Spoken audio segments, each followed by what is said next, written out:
दोस्तों, एनसीपी के नेता अजित पवार ने आरएसएस को, राष्ट्रीय स्वयंसेवक संघ को, एक बड़ा झटका दिया है। आरएसएस ने अजित पवार बल्कि एनसीपी के सभी विधायकों को अपने मुख्यालय पर आमंत्रित किया था, लेकिन ना तो अजित पवार गए और ना ही उनके अधिकांश विधायक गए। केवल एक विधायक गया वहाँ पर। ये बताता है कि अजित पवार आरएसएस के साथ सहज नहीं है, उससे एक डिस्टेंस रखना चाहते हैं। पिछले साल भी उनको आमंत्रित किया गया था और पिछले साल भी वो नहीं गए थे। तो अपनी जो विचारधारा है, उनका दावा है कि वो धर्मनिरपेक्ष हैं और जिस विचारधारा के साथ वो अभी तक काम करते रहे हैं उसी के साथ रहेंगे। उनका आरएसएस से वो संबंध नहीं रहेगा। लेकिन आरएसएस की ये आदत है कि जो भी संगठन, जो भी पार्टियां उसके साथ जुड़ती हैं, वो चाहता है कि वो उनकी विचारधारा के साथ भी जुड़ते जाएं।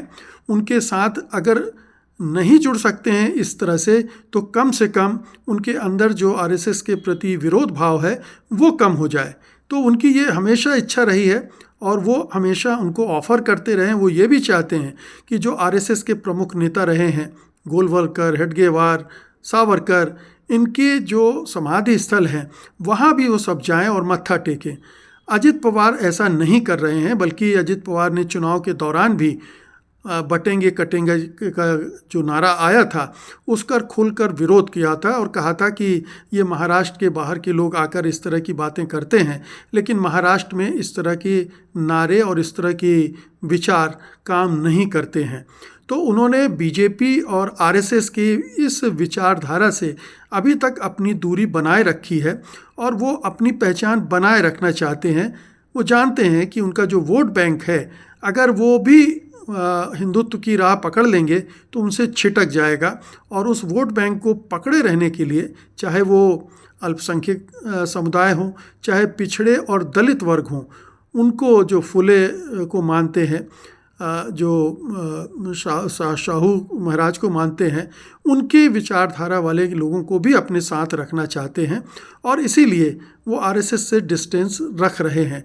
आरएसएस के लिए झटका है, क्योंकि आरएसएस को ये बर्दाश्त नहीं है कि जो पार्टियां, जो संगठन उनके साथ हैं, वो उनसे इस तरह की दूरी रखें, उनसे नफ़रत रखें, उनकी विचारधारा को स्वीकार न करें।